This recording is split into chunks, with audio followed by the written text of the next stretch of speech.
Hello, everyone. It's Marcus, and welcome to more Zooming in the Jungle Room.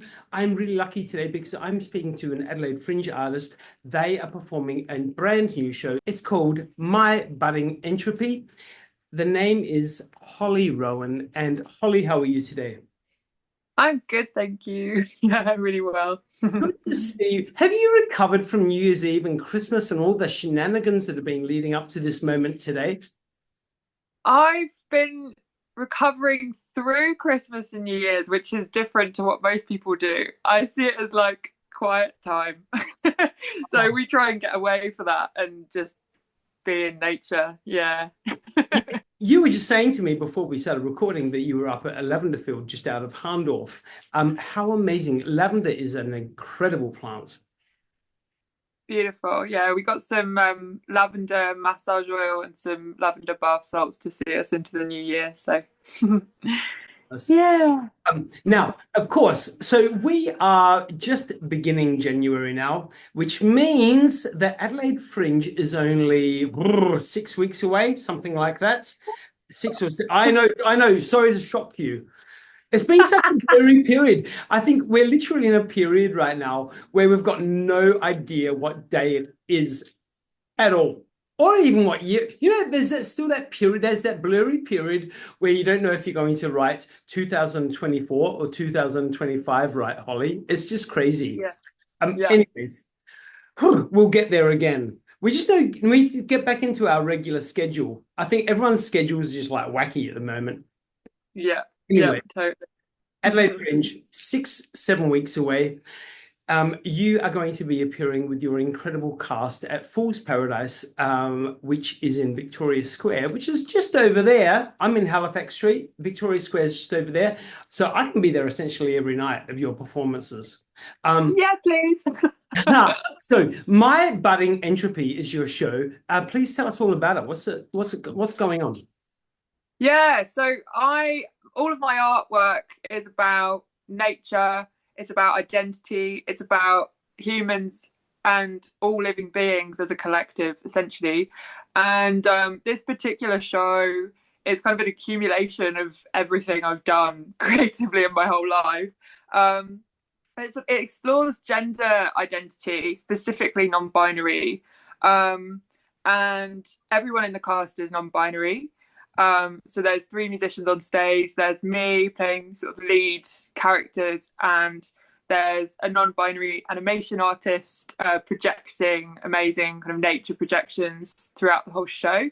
There's clowning, there's physical theatre, it's a folk tale. So we've got all of us play instruments, all of us sing. It's quite profound. Holly, what do um, you play? so I play the flute and the ukulele, and I sing. Yeah, and then the other artists are playing cello, violin, and acoustic guitar. So there's a lot going on. Oh, Please. we got a bodgeon drum, but we all share that. Hey, how many Adelaide Fringes have you actually done? So I did Adelaide Fringe last year with it was the first iteration of the show, and it was a solo show, and we performed it in Curiosities, the little cafe on Rundle Street. Yep. Super intimate, you can only get 15 people in there, and it was gorgeous because it just helped me test the show so that I could make it for a bigger stage, and expand it into an ensemble the next year. And it was gorgeous, it was really intimate, and yeah, very powerful actually to perform in such a small space. Yeah. And of course, my dear friends Tom and Cal, who run Fool's Paradise, you've met them, obviously, lovely, lovely guys, from Headfirst Acrobats. And there's two venues inside Fool's Paradise. One is the Vault, and one is Mhm. called the Lab. Is that correct? Yeah. And Yeah. so I Yeah. believe that you're in the Lab. Yes. We're in the lab. Yes. Yeah. Awesome. So what inspires you to put on your shows? Where does your inspiration come from?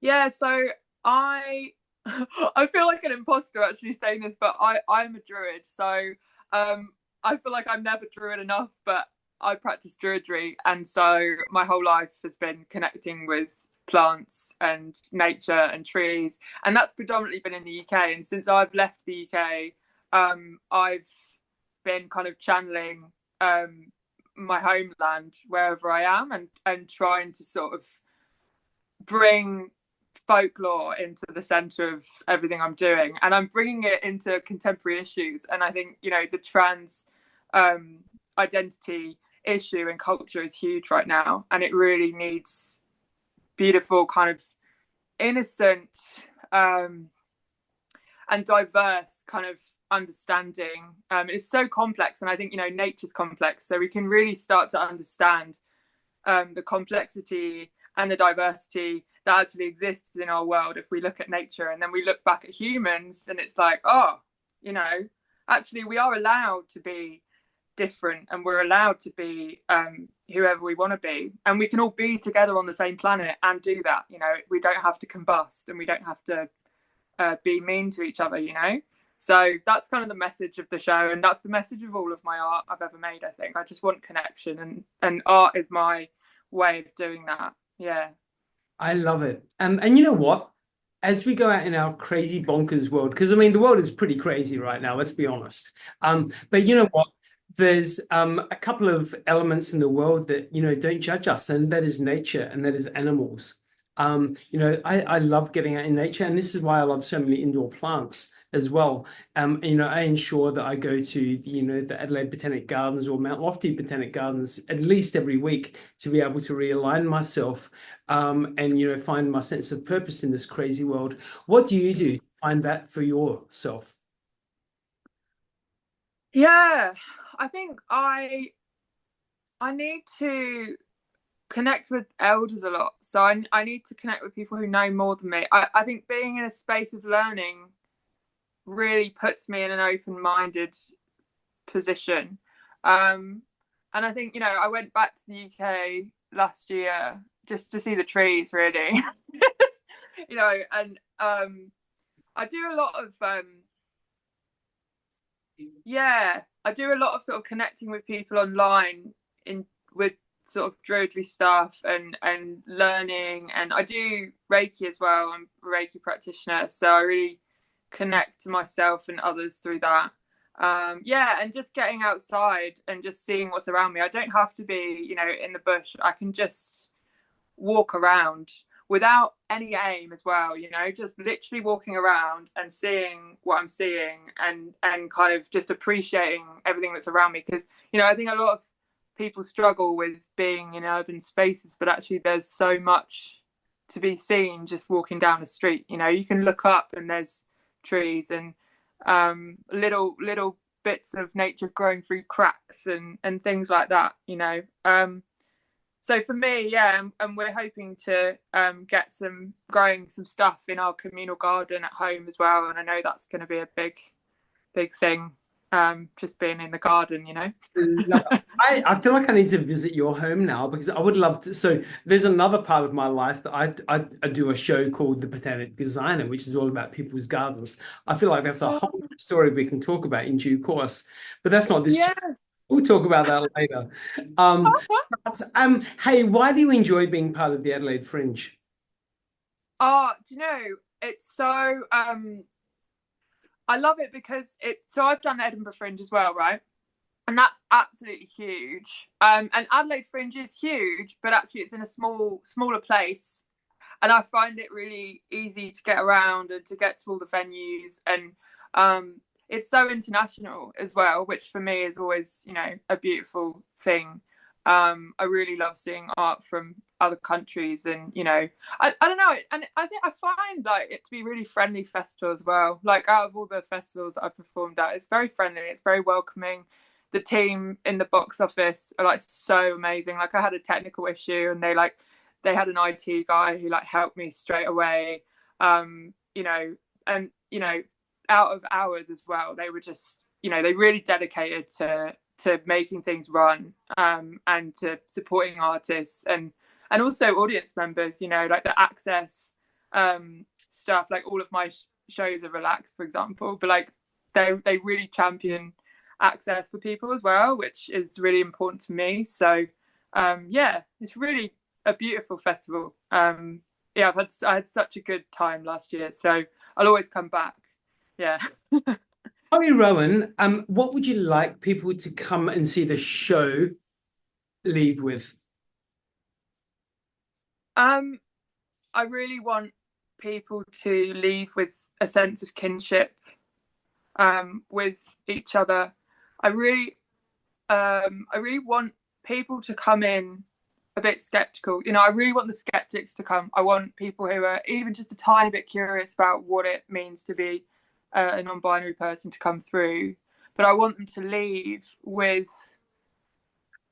they don't have to understand, but I really want them to leave with compassion and with empathy, and also with a liberation that they don't have to exist within a gender binary. They can actually, you know, and that gender's a spectrum, and that it doesn't matter, you know, where they are along that, as long as that feels comfortable for them, you know. And also for them to feel like they're part of something so profoundly huge, so magical, so mystical. Like, the natural world is just everything we need. We don't need anything else. You know what I mean? And so I really want them to leave with this kind of sense of wonder, you know, or a little tickle that's going to take them into the garden and to appreciate the diversity of the planet, both human and non-human, you know. Yeah. And you had the ability, Holly, to give the world something, give the world a present, give the world a gift. What would it be? Oh, it's a good question. Yeah, I think it's simplicity. Yeah, I think it's